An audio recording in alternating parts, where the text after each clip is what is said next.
The build show today, we're talking pivot doors. These can be a little intimidating for a builder, remodeler, architect. But I've got a guy named Bill who's been doing these for many, many years who's going to give us some advice. This is the hardware that's actually sunk into the concrete, which makes this pivot happen. Today's build show, all about pivot door advice. Let's get going.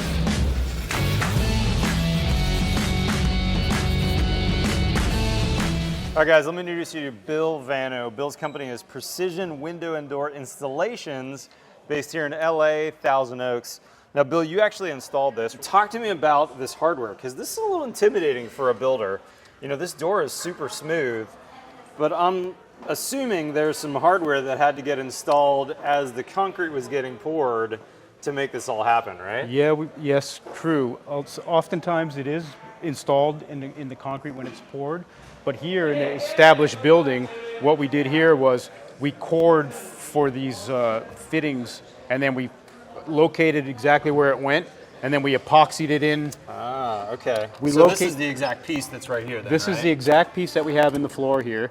And just to clarify, this is made by Dorma, a German hardware company, and this is the CP660 set, I believe. That is correct. It's a heavy-duty pinion bearing, and it's really smooth. As you can see, the door swings very smoothly. Super easy. Yeah, so what we do, it's critical of the location of everything. Your axis of your top hinge has to be directly over this, and then it's all about measurements and location. So yep. Either way, this is epoxied into the floor, and then you have a little bit of height adjustment here by turning these screws, so you could raise this a little bit later if necessary. And this is an interior door location, and obviously this is a remodel. This is an old slab, so this wasn't cast in place. How did you get this into place? Correct. So in a remodel or an established concrete, what you do is you locate your pivot position. Okay. Sharpie around the locations, and the 2-inch hole, Sharpie around that. Drill your holes to the exact depth or a little bit beyond. Fill the holes with epoxy, and then drop the hinge in. And then this also has a little bit of adjustment later too, though, right, Bill, with these screws? It does. So you could move it up and down a little bit if necessary. Yes, so it is a little forgiving. You could loosen these screws and take it free from these. These will be epoxied in. It allows you to go up and down with it.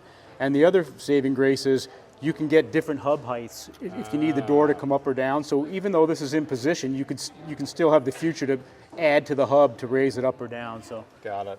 It is forgiving. And then this beauty plate is what we're actually seeing as we see this hardware right here that just gets screwed on. But if this was a threshold for an exterior door, this would actually be at the height of the threshold, right? Correct. Yeah. Oftentimes we do these with an ADA sill. And then this plate will sit right on the flat ADA sill, and it screws down to cover the hinge. Yeah, that makes sense. And it's interesting to see the bottom of this. You really just need to drill. You don't need to saw cut, which is nice because then you might have some overcuts. It's really just 5 holes to get what you need for that. Correct. Yeah, that is correct. It's simpler if you don't overcut it. The times I've overcut it, I've had to fill it back with concrete. It's just a longer process that way. So I try to do everything accurate and slow, and it tends to be a better method.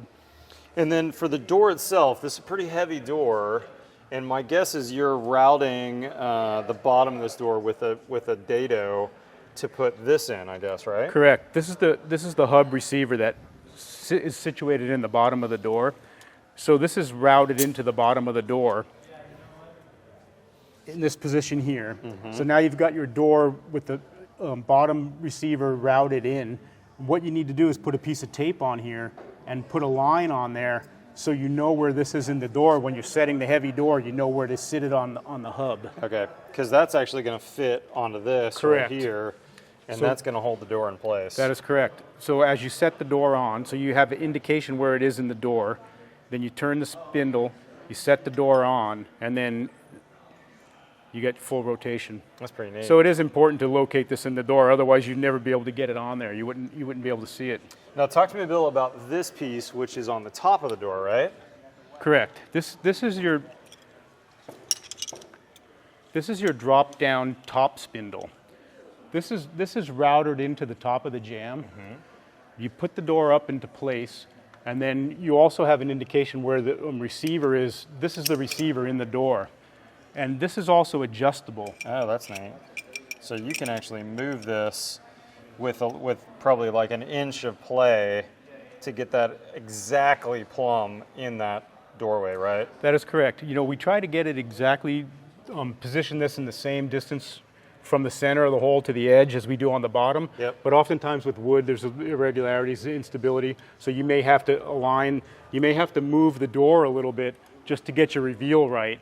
So what you can do is, you can see on the end of the door here, there's a little square channel in the end of the door. Oh yeah, okay. It allows for a 12-inch screwdriver to go in, and you could adjust it, and you can move the door in or out. The plate slides. So that dado we're seeing that's coming straight out allows you to put a screwdriver in there. That's correct. And adjust this pin, which hasn't been installed yet, that could move this a little bit in and out and get that final adjustment. Check out the ball bearings in that too. That's really neat. It's a beefy little piece of hardware. Yeah, it's all quality hardware, which is required for the heavy door. If it wasn't heavy-duty hardware, the door would eat it up. I'll put a link in the description to one or two places where you can find it. But I thought this was particularly neat too, Bill. I don't have a screwdriver around me, so I'm using my flashlight. But as I unscrew this, you're going to notice that the hinge is actually moving. So this is what the hinge would look like as you're putting the door on. And then as you screw this in, the pin is actually going to come down and then hold the door on. That's correct.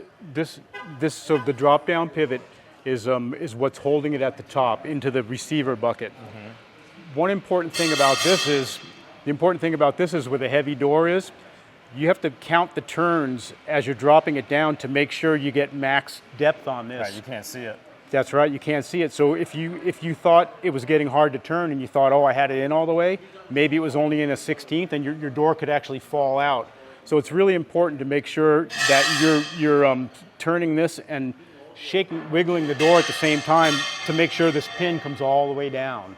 So your door doesn't fall off in a light earthquake or if somebody's opening it or something to that effect. Man, that is really good advice, Bill.